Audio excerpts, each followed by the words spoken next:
Ààrẹ Tinubu bẹ̀rẹ̀ iṣẹ́ lọ́fíìsì rẹ̀. Iṣẹ́ tó bá ti yá kan kì í tún pẹ́ mọ́ ni ààrẹ orílẹ̀-èdè yìí Aṣíwájú Bọ́lá Ahmed Tinubu fi ọ̀rọ̀ ipò tuntun tó ṣẹ̀ṣẹ̀ dé ṣe pẹ̀lú bó ṣe wọṣẹ́ lọ́sàn-án ọjọ́ kejì tí wọ́n búra fún un. Lọ́jọ́ Ajé Monday ọjọ́ 29 oṣù karùn-ún ọdún yìí ni wọ́n búra wọlé fún Tinubu gẹ́gẹ́ bí ààrẹ orílẹ̀-èdè Nàìjíríà kẹrìndínlógún lẹ́yìn oṣù mẹ́ta tí wọ́n ti kéde rẹ̀ bí ẹni tó jáwé olúborí nínú ìbò ààrẹ tó wáyé lóṣù kejì ọdún yìí.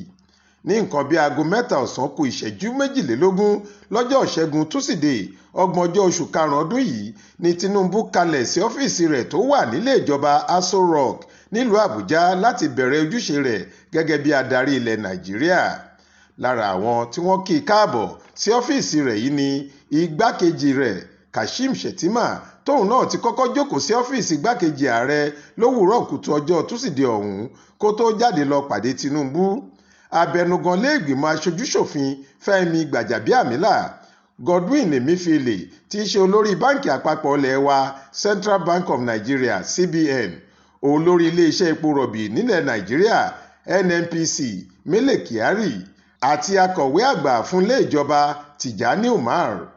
Bákan náà ni Honorable James Faleke, aṣojú-ṣòfin tó ń ṣojú àwọn èèyàn Ìkẹjà lẹ́kọ̀ọ́, kọmíṣánná fétò ìnáwó ìpínlẹ̀ Èkó tẹ́lẹ̀ ọ̀gbẹ́ni Wálé Ẹdùn àti agbẹnusọ ètò ìpolongo ìbò Tinubu ọ̀gbẹ́ni Délé Aláké. Bákan náà ni ààrẹ tuntun yìí ṣàyẹ̀wò àwọn ẹ̀ṣọ́ tó wà lẹ́nu ọ̀nà àbáwọlé iléeṣẹ́ ààrẹ kó tó wọnú ilé. Lẹ́yìn ìpàdé tí wọ́n ṣe yìí ni wọ́n ní iléeṣẹ́ ààrẹ yóò kéde àwọn tí yóò bá ṣiṣẹ́ pọ̀ nínú ìjọba rẹ̀.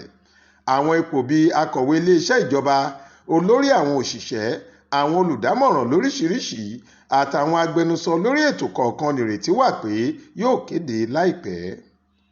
Monísọ́lá Sàká ló ṣàkójọ ìròyìn yìí fún iléeṣẹ́ tẹlifíṣàn Aláròye online. Faith Adébọlá ló kà á sétígbọ̀ọ́ yín.